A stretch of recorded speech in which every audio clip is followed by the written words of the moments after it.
Dricānu vidusskola šogad svin 55 gadu jubileju. Zīmīgi, ka tieši šajā gadā jau sen lolotā iecerē par atsevišķu sporta hāles izveidi īstenojusies tieši šobrīd.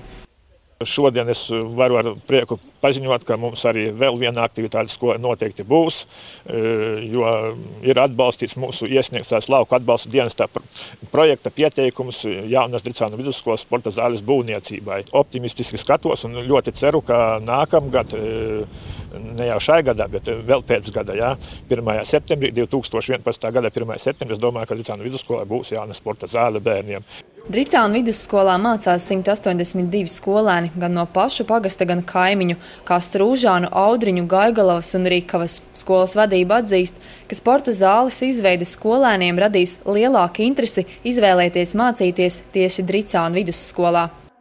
Tas vienmēr ir bijis, nevar būt tāds kā mīnus, bet ja atnāk, mūsu skolā mācās no ļoti daudzām citām pašvaldībām arī bērni, un tad, kad atnāk viņu tas pirmais vienmēr ir, varbūt kāpēc izvēlas arī citu skolu, kad nav tā sporta zāle liela, jo tiešām gribas plašumu, jo lielajiem puišiem spēlēt basketbolu 3 soļi, un viņi jau ir pāri laukumam. Un skatoties perspektīvā, šī halle būs arī tā kā visam novadam, sacensībām, un es domāju, ka skolai tas ir tikai iegūms.